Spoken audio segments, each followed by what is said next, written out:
What is up, everybody? Welcome to another episode of NFL Turf Talk right here on DSM Media. As you can see here, I am accompanied by my special co-host, Dylan Davis. You can find him on Twitter at DylanJD98. As for myself, my name is Scotty. You can find me on Twitter at Scotty Drowned.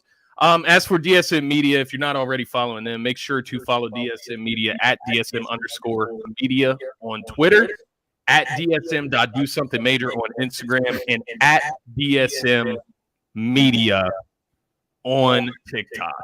Dylan, my man, what's up? How you doing today, brother? What's going on, man? I can't complain. Just got home, got done work, and getting ready to discuss the Super Bowl with you. Which I'm not gonna lie, I'm a little scared.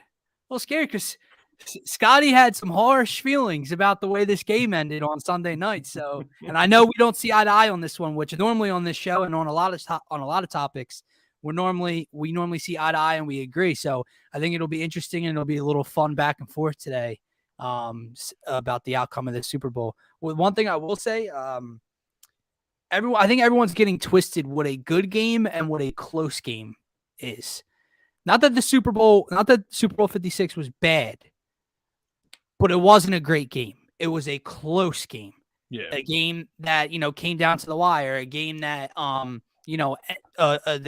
game-winning touchdown was scored with 1 minute and 23 seconds left. Doesn't make it a good game. So I think that was my main takeaway about this one.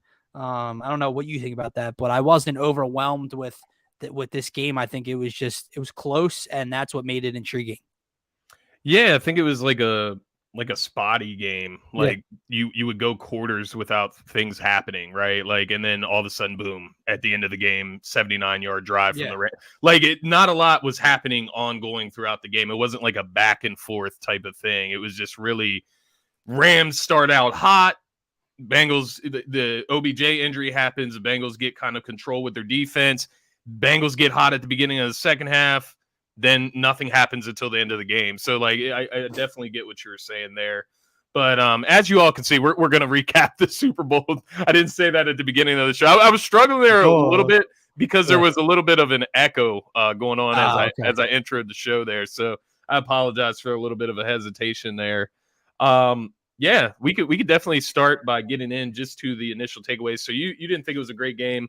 I agree with you. I didn't think it was a great game. I did think the end of the game, I don't know if I'm more angry about the end of the game or if I'm just more angry that the game wasn't called consistently throughout.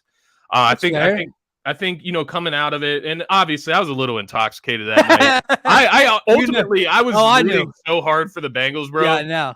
I won money because the Rams won. Like, I had the $10 wager that I put at the beginning of the season for the Rams to win the Super Bowl that paid out like $50 or something. Yeah, listen. And then I had another parlay that actually hit because the Rams won as well. So I'll tell you what, real quick, not to cut you off, but I knew you were I was staying the fuck out of that message. I was trying to throw some jokes in there because everyone's like, Scotty, how do you think? I'm like, dude, kid was probably drinking tequila all day. Like, talk to him tomorrow.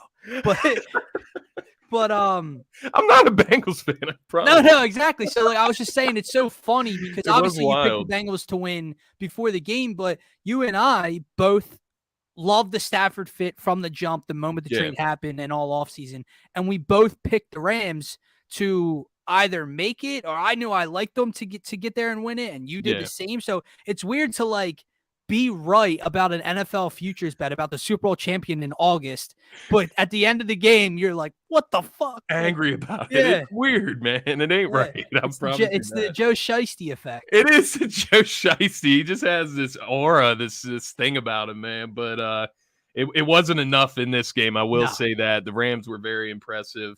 Not to take any credit. We'll obviously get into the end of the games, what happened down the stretch, but I wanted to start, I guess, by giving the Rams their rightful credit for winning the Super Bowl. I mean, they did their thing. They ran the table in the NFC, went through tremendous competition, as you already know. Started with the Cardinals, rivalry in division, go to the Bucks next. You have to knock Tom Brady down, and then you get another rival that you lost 6 straight to in the San Francisco 49ers.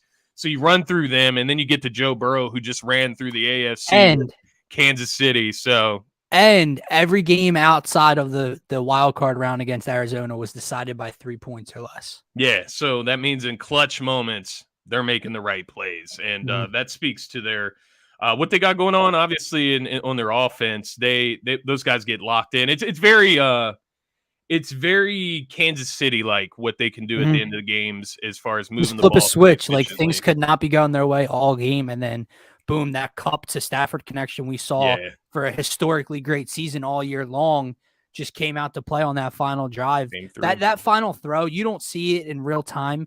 The angle that they gave you, I think I sent it to you. I sent it to a couple people. You saw the Stafford no look to Cup on the slant, right? Scotty, that is an all-time throw. Forget just the fact that it was a no look. The fact that it was on a rope, on target to a racing Cooper Kupp over the middle of the field. Forget all that. The fact that he literally, I think it was Von Bell that was the safety on that play.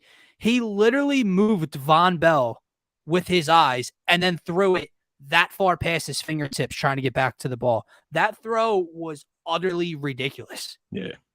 Like if you see the angle from the secondary point of view, he literally his eyes go this way and Von Bell drops down to try to undercut the route.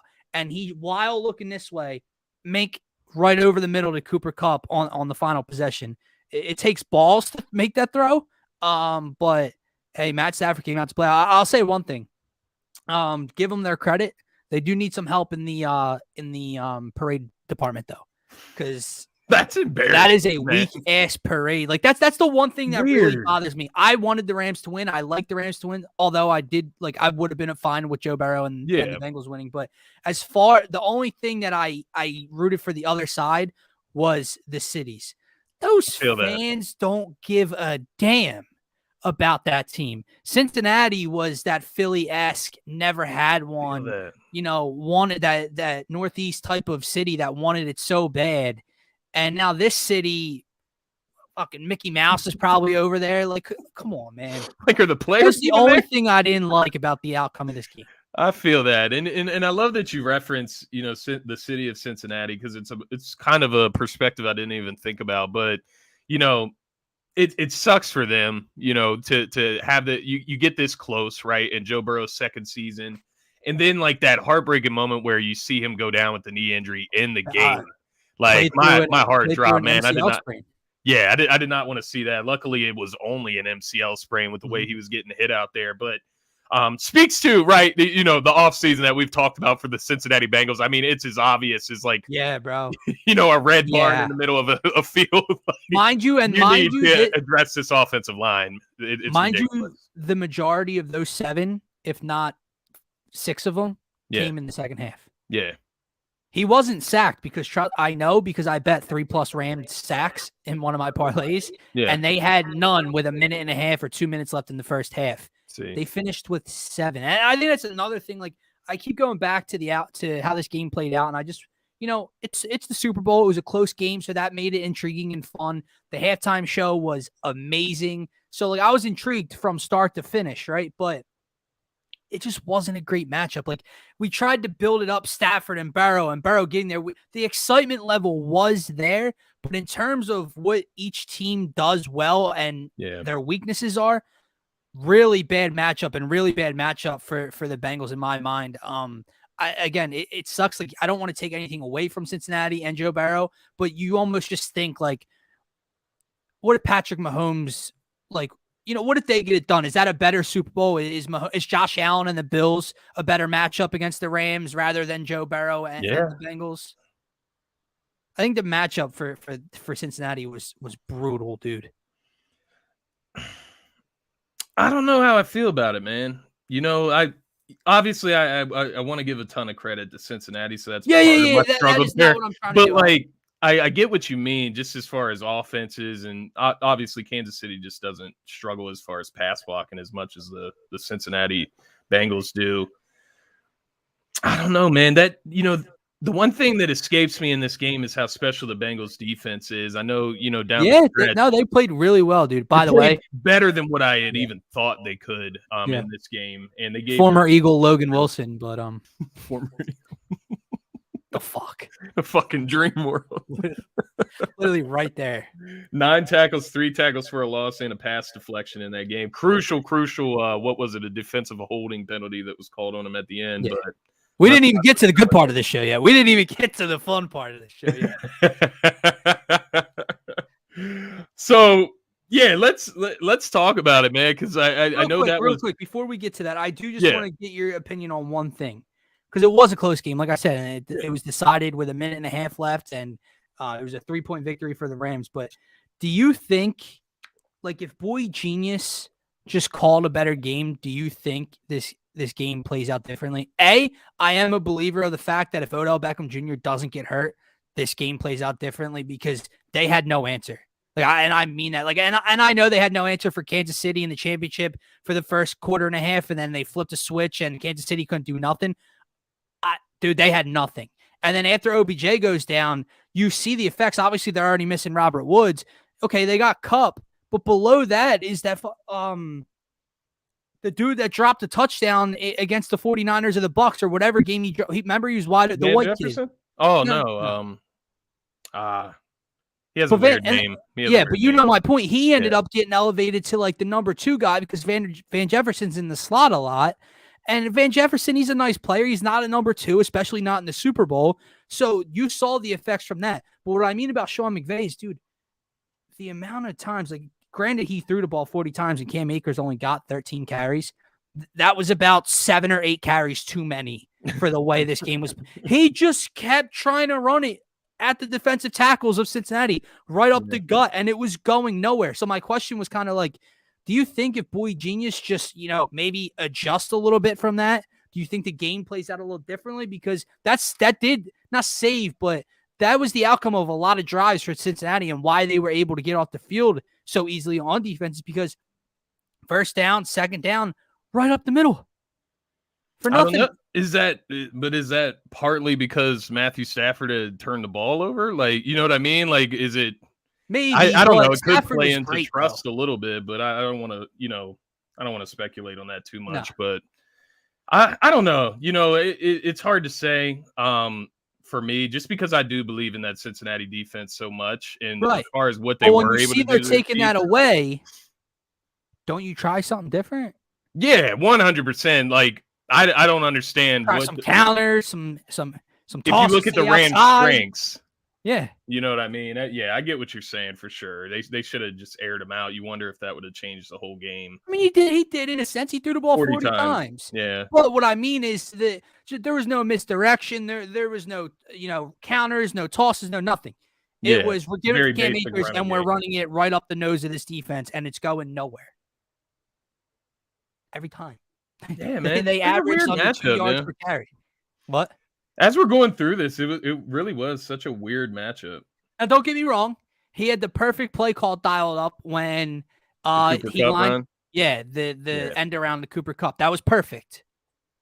But I mean, you probably could have done something like that a little earlier in the game and put more points on the board. But see, and I thought the Bengals could have ran Joe Mixon a little bit more at the beginning of the game too, man. Let's get to opposite. Let's get to the bulk of this conversation, right? And obviously, we're going to talk about referees and calls and no calls and stuff like that. But here's my issue: what in God's name is Samaji Perine doing in the game? Scotty, the last 2 plays. Yeah. The last 2 plays. They extended Zach Taylor. The run on, rightfully so. They had 2nd and 1. They needed about 10 to 12 more yards to tie the game up in field goal territory. They had 2nd and 1. I think they took a shot on 2nd down. Wasn't there, right? And then he runs Perine right at Aaron Donald's side of the field, right? Why is Joe Mixon not in the game at that point? Game's on the line, and you put the backup running back in. And then on 4th down, Joe Mixon's a pretty good pass catcher, ain't he? He already caught. I know that he didn't have much yardage because everything was getting blown up, but he caught like 5 balls in this game. Yeah. And you run Perine out of the backfield. Where was Joe Mixon on the final 2 plays for Cincinnati? I don't know, man. It's I inexplainable. couldn't believe it. How do you say it? Samaje Perine? Yeah. Wow. And it's funny, the only reason I bring this up. Oh, what's up, Philly podcast? Thanks for checking in, bro. No, the reason I wanted to bring this up is because Samaje Perine was the one that kind of saved the first half against the Chiefs for the Bengals too. Yeah. I don't know if you remember, he broke off like that 35-yard screen, but yeah, there's no excuse for what Zach Taylor did there. And, maybe it's the inexperience as a head coach, maybe bailed Sean McVay out in this situation because boy wonder there, he's got quite a few question marks with all the talent that Scotty, he had. I'm looking at it now. Like, was Mixon banged up? What happened? Because not only Mixon averaged 4.8 a carry, he almost averaged 5 yards per carry in this game. He was having success. And it's not like Perine was the secondary option all game long. He only had 2 carries. And one of them was on 3rd and 1 with the game on the line. That is asinine. And I wanted the Rams to win. And I'm even telling you, that's asinine. Wow. Sorry, my dog was barking there. What's up, Rocket? Yeah, he had to chime in. I think he was pissed off. Fired up, bro. Yeah, they had Perine in there at the end of the game. That just ain't right. But yeah, there's quite a few, looking back on the game, and I was, obviously upset about the way the game was officiated down the stretch.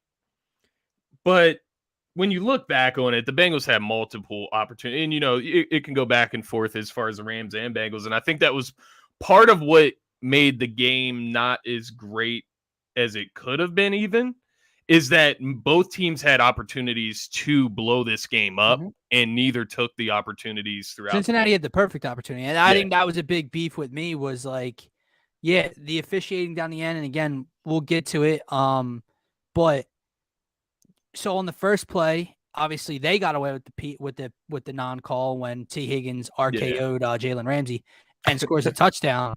But then the very next play, they pick off Stafford and have a chance to get this lead to double digits, and they didn't. They took, and then I'm pretty sure they stopped the Rams again, and they didn't do anything and didn't do anything. And like at the end of the day, you score 20 points, bro. That's on you. Yeah, straight up. I think that's fair as well. Cotta coming at you. I mean, it's the opposite end as well. Like I was riding hard for the Bengals, so I can't even say anything. Cotta, he's a Hall of Famer, baby. Hey, I think I'm so torn on this Hall of Fame Matthew Stafford conversation, man. I don't know how to feel about it. I read another article laying it out, why he can be a Hall of Famer, why he can't, and there's huge arguments for both sides. What I would say is that he most likely, if he just has 2 to 3 more seasons with the Rams, he should be able to get into the Hall of Fame pretty easily. But yeah, I agree. It's a hell of a conversation right now. But I'll give you a couple of the things I read about at the end of the show. But I don't want to spend too much time. Let's get to the beef of it, though. I'm going to sit back. I want to sip on my drink, and I'm going to let you tell the people your beef with how this game ended. So my beef with how the game ends is obviously the way they let them, and this is why I said at the beginning of the show, it's the way the game was officiated throughout that ultimately had me unsettled with the ending. And the reason I say that is because I do feel that the refs kind of decided some things for the teams there at the end. I know the one penalty in the end zone, fair enough. I think that one was pretty clear. Logan Wilson, I don't know about that one, man. That one's rough for me. I think that if that's anybody other than Cooper Kupp, I don't think that gets called. I think that was one of those what do they call it in the NBA? One of those superstar calls, I guess you could say. And then the ultimate one was Aaron Donald lining up off sides. I mean, the dude. That's a bad. Listen, I'm not gonna lie. It's a bad look. It's a bad look. But continue. I'll have my. No, that's all I got, man. I'm not gonna sit here and harp on it too much. I mean, like you said, they missed the call against T. Higgins on the face mask. My only thing with that is they also missed the call on Ramsey early on in the game against T. Higgins in the red zone as well. That held the Bengals to 3 points. But nonetheless, every time you look back on a game, you can't sit here and blame the refs. So I'm not going to sit here and do that. But it's annoying. We should have got some tequila and Modelo's into you before this show. No, it was a very disappointing way to see the game end with them getting 4 consecutive shots at the goal line due to penalties. Yeah. I mean, that's just annoying to watch. Here's my rebuttal. Any call or no call that was made at the end of the game, did it affect it? Yeah, it did. But it didn't ultimately give or take any points away. The T. Higgins no call put points on the board itself. Like it. Yeah. I don't agree with that. You still, at the end of the day, had a chance to play defense afterwards, right? Oh man, T. Higgins, you couldn't. That's the weaker point of all the points. I feel that. Okay. Next, it affected it. Yes. However, it didn't end the game. Joe Burrow got the ball back with 3 timeouts.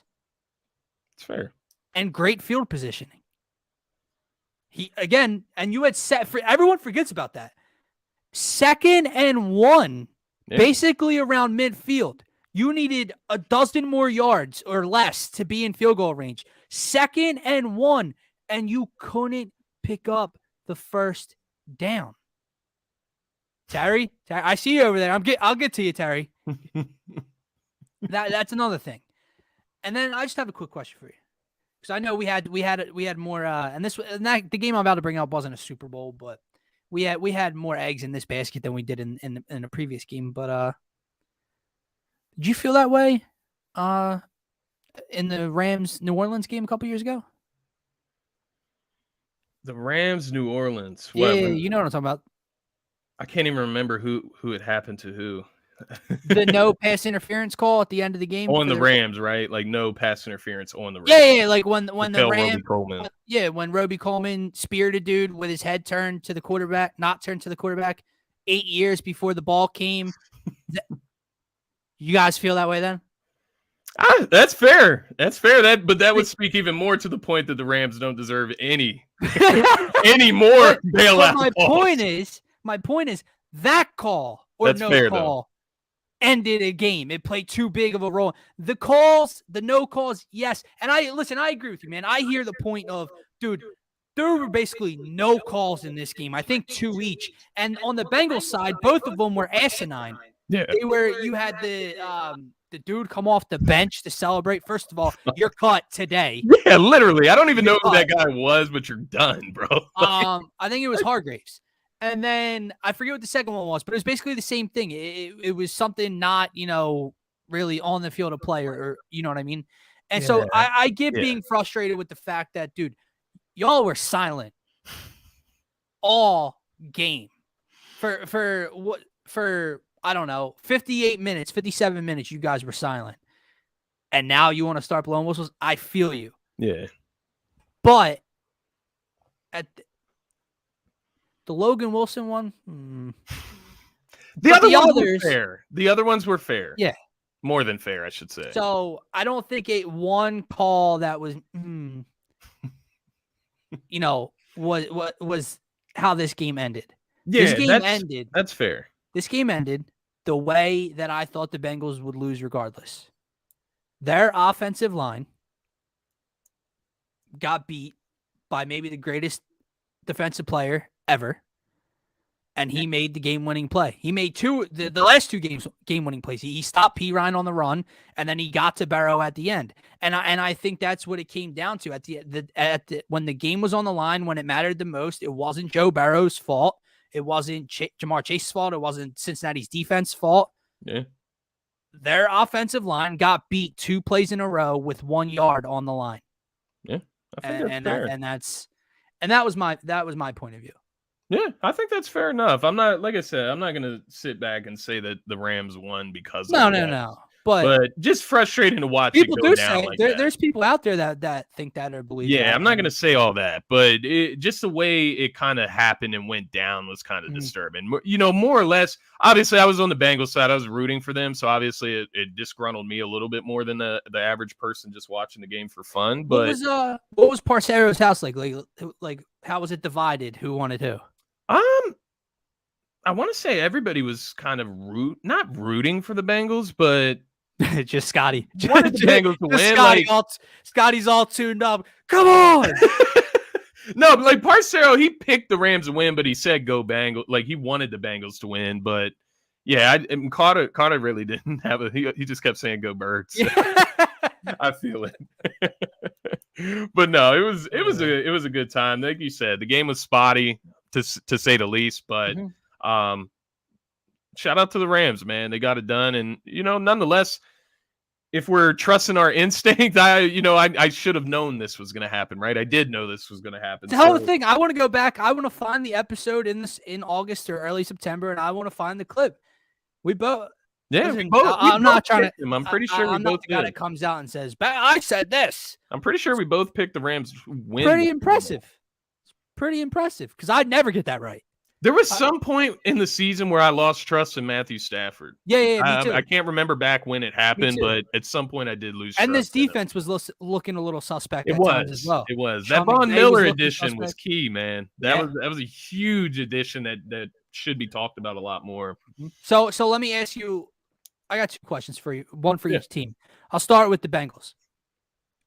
I saw either a tweet or it was on the radio earlier. Someone was discussing it. Like, does it send not a bad message, but like jokingly, like a bad message to the rest of the league or to fan bases or how to construct your team? Like, this was just such an anomaly. This isn't how you win a Super Bowl. Joe Burrow and the offensive talent and their defense stepped up. They were great. That offensive line is so bad. They really did have no business. Like, that's how great he and the rest of the team was. Because they had no business being in the Super Bowl. So, like, does it send like a fishy message? Because now fans and maybe like some people are going to go out there. I mean, this is how you got to construct your team. In reality, this is an anomaly. Teams with that bad of offensive line play don't get there. Yeah, I mean, it could. It could. I mean, if you're operating as a GM, like constructing a team, and you just assume that you have Joe Burrow behind the center, then that's your first mistake, I would say, is, just assuming that you have that type of talent. But yeah, no, we've seen it specifically in the way we won the Super Bowl in Philly. Like, it's through the trenches. I mean, you look at the Rams, we could talk about Matthew Stafford and Cooper Kupp all day, but they don't win that game without a successful offensive line that can protect Stafford. They don't win that game without Aaron Donald and that defensive line. So I think if it could be misleading in a sense to think that you can do that, but like, I don't know. Do the Bengals have like the worst offensive line in the NFL? You know what I mean? Bro. Like, I don't know. Bro. I would have to go through, rankings and look at all these statistics, but Scotty, how many times really bad. Scotty, he had to have been sacked over 25 times in the postseason. Yeah. He was sacked against Tennessee? 16 times between Tennessee and LA alone. 16 sacks. Okay. No, I thought it was between Tennessee and LA games. Tennessee was what? 10? 9. Oh, they were 9. And then 7 in the LA game. So 16 in between both. And then that's not even counting the Las Vegas Rams and Kansas City. Or the Raiders. Or oh my goodness, Las Vegas Rams. Yeah. So then Las Vegas. They get a bigger parade in Las Vegas, I guarantee you. They'll have a funner parade there too. Although Sean McVay did look like he was enjoying himself in the picture that I saw. I didn't see any picture. I didn't see any. I've been busy at work, so that's probably why. But I haven't seen any videos or anything of the Rams' actual team out at the parade. And then my last thing would be, let's have some fun with this. Let's piss some people off. Obviously the Rams. Like, I'm just trying to compare it to the Eagles a little bit. Obviously, the Rams have much more talent on both sides of the ball around them. And, they plugged in the quarterback, blah, blah, blah. But what's your message to people who argue about spending the first round draft picks to go and chase a ring? Because newsflash, people, it works. So what's your message? Are you anti it? Are you pro it? Because it's a very I don't know, interesting man. offseason. I think I'm somewhere in between because I think both ends were so extreme. Like the Rams sent like an unprecedented amount of draft picks out in order to fulfill this roster. And the Bengals, like you said, it's an unprecedented offensive line as far as lacking talent that got to the Super Bowl, as far as success in the trenches. So they're both such extreme outliers, I feel like, to each scheme. Just because the Rams, like, I guess they're kind of setting the precedent as far as spending draft picks and going out and just sending it, right? Like, I don't know if you're getting at the Eagles. I think I was already in the camp of belief that it's if they can improve the defense up to the caliber that the Rams have. Like the Rams have a stout defense, right? They're not, right? So They're not going to. I don't know. It's tough. I would lean more towards the Rams route rather than the Bengals route for sure. Here's the thing. The Rams could get back to the Super Bowl next year, literally. So here's the thing, right? So in order for the Eagles and Howie to fill all those holes defensively in this year's draft, Howie would have to keep all 3 first-round picks, not push them towards next year or move any of them for a piece now. He'd have to spend all 3 first-round picks on the defensive side of the ball, which, isn't happening. And secondly, he'd have to hit on at least 2 or 3, if not 3 of 3, on the defensive side of the ball. And all 3 of these dudes would be rookies, most likely. I know Logan Wilson just contributed for the Bengals, but you're not going to find all 3 rookies ready to step in and lead a team, to a playoff run in year 1 or 2, right? So there's levels to it. I'm not suggesting the Eagles do what the Rams did pick-wise and, spend all 3 on an aging Russell Wilson who's coming off a down year. But you're damn fucking right I'm spending 2 of them. Or you're damn right I'm spending the first one this year, 1 next year, and a third or fourth, whatever the case may be. I'm getting my hands on Russell Wilson if you can. Because here's my thing, Scotty. The Eagles are not close to the Rams roster-wise, construction-wise, right? But the Eagles just had a winning season, right? They were 9-8, right? Second in their division, 1 or 2 games behind Dallas with this roster, with the rookie QB, rookie head coach, who obviously figured it out later on in the season, and who knows what some of those losses do or don't look like early on in the year. Eagles have more cap space this year, right? So you're telling me, and this team, now we were wrong for it, but this team, a large portion of this fan base thought they could compete with the Bucs in round 1, right? With this team, this quarterback. Mm-hmm. You're telling me with this extra cap space, you bring in some pieces defensively, whatever, a veteran wide receiver, you trade for Russell Wilson, you keep one of your first-round picks, throw him on the defensive side or whatever. You're telling me this team isn't closer? I mean, there's no argument for me. Like, it sucks. You need like a Hurts counterpart on here because I'm not going to be the one that sits here. It's been talked about heavily, right? Like Deshaun Watsons of the world, Russell Wilson's. I think Russell Wilson's a little bit more realistic, but I would need 2 things in order for me to say 100% go get Russ. Russ needs to want to come here, needs to feel that, if he comes here, you can be successful. Obviously, I don't want a disgruntled quarterback coming to Philadelphia. So that would be the first thing, however they find out these things behind the scenes, find out if Russ is okay with being a Philadelphia Eagle. The other thing would be, obviously the compensation that you return. I would be totally in on giving a first and a first this year and a first from next year. And then if they want a second, a third, a fourth, whatever else they want, they can have Jalen Hurts too. They can have Andre Dillard, whatever you want to do. You want Jalen Reagor, you can have him too. We can do whatever you want to do, Seattle. So yeah, all I need is the reassurance from Russ in reality, and I'm sending it, bro. Like, there's no question. Like, I get it. But as I get closer to actually embracing this offseason for the Eagles, as I think of the future, what next year beholds, I don't know, man. I'm really nervous to have to sit through another Jalen Hurts quarterback season. Also, you make the move, right? Where'd Tom Brady go?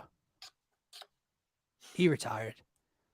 Aaron Rodgers. Now it's not definite yet. Probably AFC. Rumors are that he's either retiring or going to the other conference. Kyler Murray.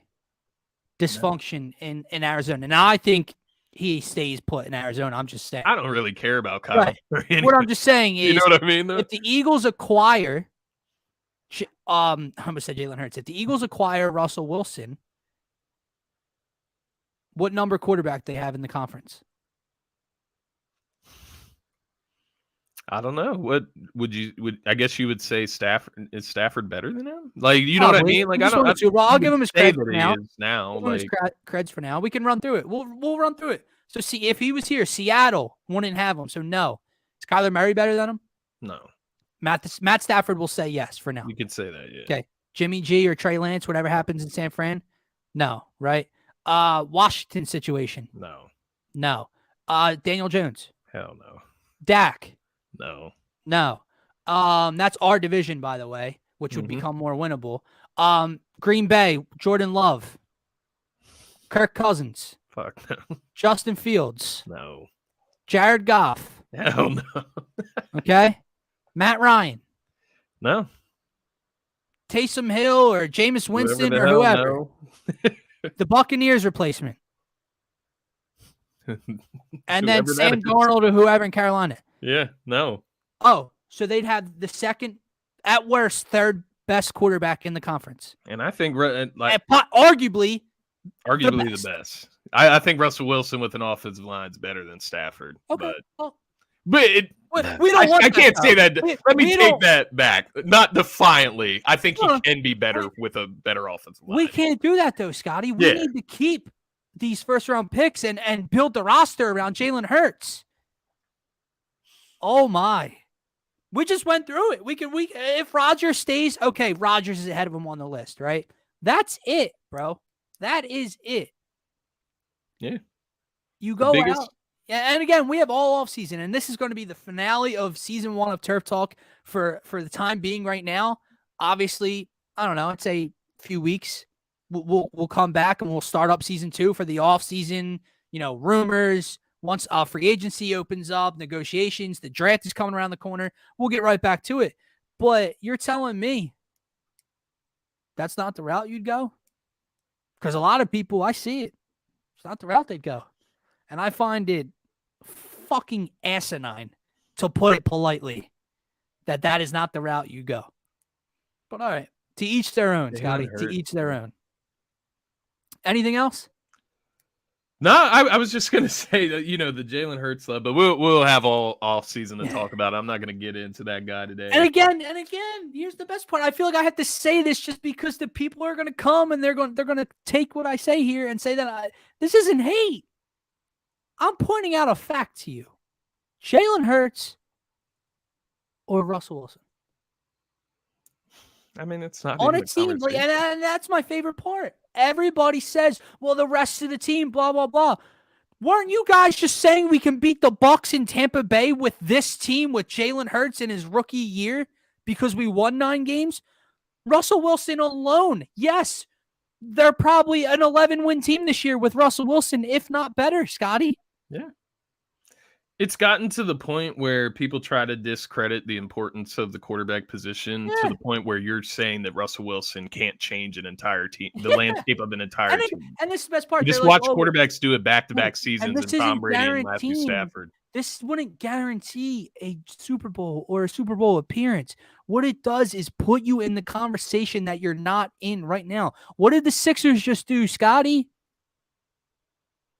Are we guaranteeing a championship because James Harden's in town? No. Are we guaranteeing they beat the Bucks and the Nets and the Heat and the Bulls and they come out of the East? No. But it pushes you closer to that and you're in the conversation and you have a great chance to do so. That's what the Russell Wilson trade would do. Yeah. Simply put. It'll be fun when we come back to it, bro. Do I think it happens? No. apparently who knows what's true and what's not, but he had that list of teams he'd like to play for. They weren't on it. Who knows if that's real? There's the report that he wants to stay in Seattle and retire as Seahawk. He's got something in that upper southwest or northwest, upper northwest. Yeah. Something in that water up there that's drawing out incredible loyalty to these franchises that do not Portland. Yeah, Portland and Seattle, man. What the fuck is going on up there that they are sucking these superstars dry? But I guess, before we get out of here today, the only thing I wanted to ask you, just kind of wrapping up the Super Bowl talk. What did you think about the Super Bowl MVP? Did you think, I know some people thought Aaron Donald should have got it. That was my pick, brother. I'm him, but I said it too. If the Rams won, Cooper Kupp was going to get it, but I was just wondering what your thoughts were.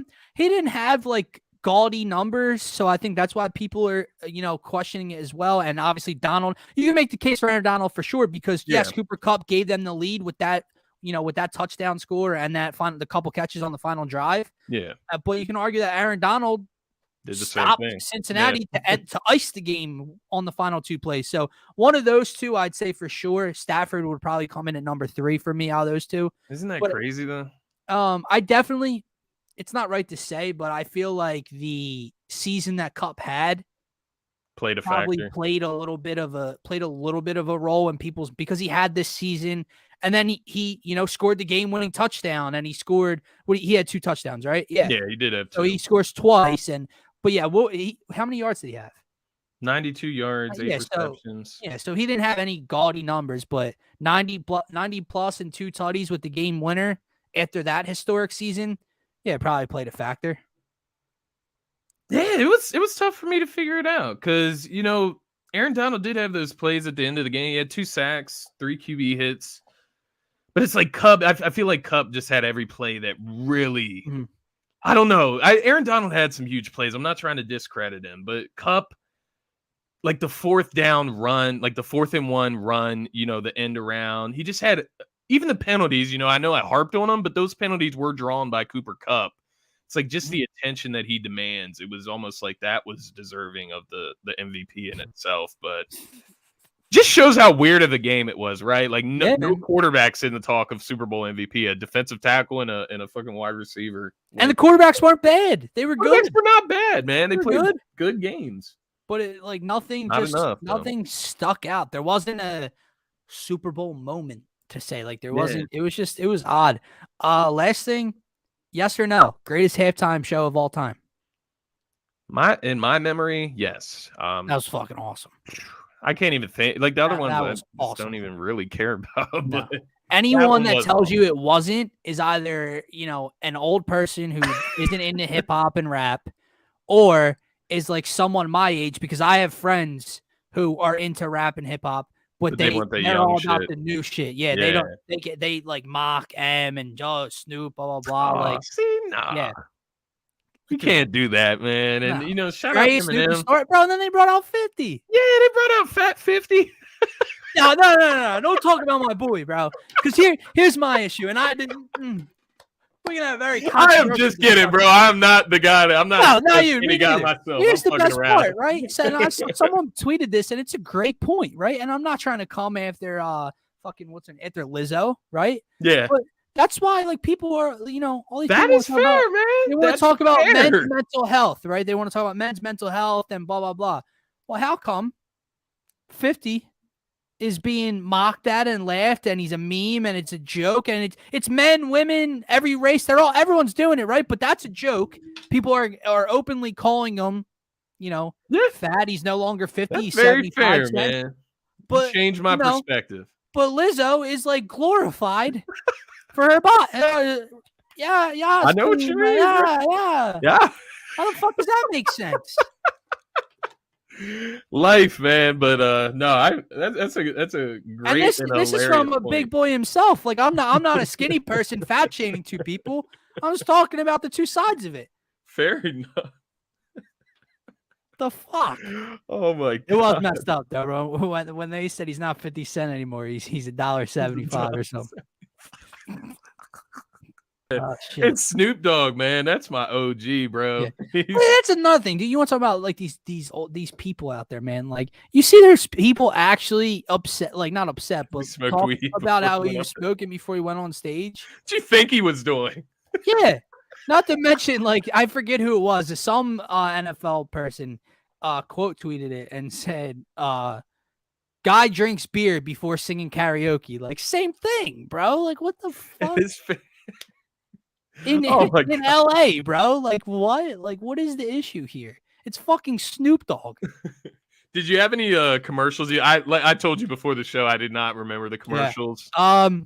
Pretty down year for the commercials. I I'm thought trying to so think of a too. few. Maybe that's why I I didn't thought the remember. one was cool where the kids were watching TV and like the cartoon football players came crashing through the TV and they were running Yeah. around the house, and I thought that was pretty It's cool. kind of like Toy Story almost, it Mhm. seemed like. Yeah, I know what That you one mean. was cool. A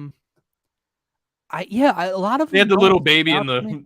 the midnight green Reggie White jersey that he never played in. Yeah. Fucking there was the one, I don't even remember. What was the one with Dolly Parton and Miley Cyrus? Remember that one? It was in the beginning. It was like a I do two-parter. It was like a remember. two-parter. I do remember Um, Miley Cyrus commercial. I don't remember what it was for though. Nothing really sticks out to me. People were saying that obviously there was a Sopranos one that Yeah, the I Chevy. didn't even notice. I don't know if I wasn't paying attention It was or a Chevy commercial. yeah, I saw it I saw the clip on Twitter. I was like, "Oh, I didn't even realize that." That was towards the Um, beginning of the game. yeah, man, it was a weird one. I don't remember. Not a lot stuck out to me. They spent all their money on the halftime show, maybe. Facts. They did it big on the halftime show. I'm gonna, Yeah, bro. hopefully that Everyone was sets great. the standard going Every forward. single person was great. The only thing I wish they would have done is put 50 right before M's performance. Yeah, Because keep they're them together. boys. Yeah, Because they're boys. And literally in the song, he says like Eminem. yeah, So I felt like, oh, you follow that up or whatever. yeah. Right? I It feel went that. like 50, Mary J, fucking Travis, and then fucking and then or not Travis, excuse me. Kendrick Lamar. Kendrick Lamar. Yeah, sorry. I didn't And even then, catch it there. yeah. But no, it was awesome. And No, Dre it was awesome was. too, because Dre was like producing it the whole time, which Yeah. I thought was fire. So he was No, great. I thought it was fire, and you got Matthew Stafford going with the Detroit standout Eminem. Yeah. You had him feeling like home there. How but, about Evan McPherson staying out to watch the life of a kicker, man. yeah, last thing. I know we keep saying this, but speaking of the halftime show, because it had the whole crowd. Like, dude, that pop. Some of the pops in this were like in the stadium were nuts. Yeah. But like you saw the clip of Bron rapping along to 50, right? The people on social media, like I don't normally stick up for LeBron or the Lakers, but Because bro, he was at the game. like, yeah, everyone was like the Lakers are 27 and blah blah blah this year. Who the fuck cares? He's at the Super Bowl in the state he plays in. It's not like he flew to Miami for the Super Bowl. Dude. Yeah, he's allowed to have a good time, bro. He's allowed to smile and sing. I did think it was corny. He thought they should do like a joint parade. Yeah, so that none of the fans can come to that too. Like, but I feel I saw his bubble parade, and then the Dodgers the bubble parade too, because that's when they won too. That is true. So maybe they do. Nah, I don't. No. I'm discrediting the championships. I'm discrediting it. Secondly, this is an NFL show, but I'll get on a LeBron little rampage. They said the same thing about Joe Burrow. Apparently, he went to a concert after they lost the game. It's like, what do you want him to do? Go cry in his hotel room? Or something? Go get drunk. Don't remember the night. Go get fucked up, bro. That knee's probably fucking hurting and shit. Like, go have a few drinks and act like you're a fucking 24-year-old. Yeah, hit the gat a little bit. Right. But like, guys are humans, man. Listen, they're human beings. Real quick, to end this show here. If Michael Jordan ever hand selected his own roster with two other superstars at the time on this roster, and this was the outcome, couldn't be my GOAT, bro. couldn't be my goat. Nobody's talking. I guess everybody talks about it. He handpicked They're not the talking goddamn about it roster. from that perspective. But apparently the Lakers, I heard some report, I was watching ESPN, that the Lakers have told LeBron that you made your bet, you going to lie in it because we're not trading draft. I thought you were about to say, I thought you were about to say, I heard that, the Lakers made the Russ move without LeBron. Shit. They told him, you wanted Russ, you going to figure it out with Russ. Yeah, exactly. Like, dude, think about that. He's LeBron's going to get out of there this offseason, bro. He's the greatest of all time. He's still getting his 30. He's literally playing. Now, the fit's horrible, right? But he's got AD there still. And Russ, at the time, was still supposed to be Russ, right? And then you hand-selected the 900 other veterans that you brought in off the street. Carmelo Anthony, Malik Monk, Trevor Ariza, Wayne Ellington, everybody. You brought everybody in off the street. And you freaking suck. They were. You're not the GOAT, bro. Bron's out of there this offseason, bro. He's not sticking around for that. Anytime, Scotty, anytime you're having that conversation with the LeBron guy and they bring up Jordan's years in Washington with the Wizards, just bring up this. Just bring up this because Jordan came back, was older, out of shape, blah, blah, blah. And he just went to Washington. He didn't pick who was on his team. LeBron, who's still a god to them, he's still playing an MVP type level to them, he hand selected this mess. So anytime they want to bring up, oh yeah, but the Washington years, bring up this Lakers team for him. All right. I don't know. I heard Bron's headed to Philly next year. I'm good, bro. Wants to play with James Harden and Joel Embiid. I will say the report that Tobias could be coming off the books this offseason to bring in a third star. Yeah. Bradley Beal? Makes a ton of sense. Bradley Beal? How about that, Scotty? How about Tyrese Maxey, Bradley Beal, James Harden, Joel Embiid? Yeah, I mean, I'm not gonna say no. I mean, I would. I'm always gonna say this, especially after last night. But Jaylen Brown, man, I would love to have him on my. Me too, but that's a. But I feel you. It's unrealistic at this point the way the Celtics are playing. But yes, give me any give me any top 15 player in the NBA that wants to play with these two, and we can go. Hell yeah, we're gonna go this year. Hell yeah, as James Harden would say. But hell yeah. All right, guys, that's gonna wrap up the season 1 finale of NFL Turf Talk. Hell of a ride, Scotty. Hell of a season. Yeah, man, fun season. In year 1, we got the Super Bowl winner correct back in August. We did. Wow. Let's see if we can run it back next season, guys. We'll be back in a few weeks. Obviously, there's already stuff going on.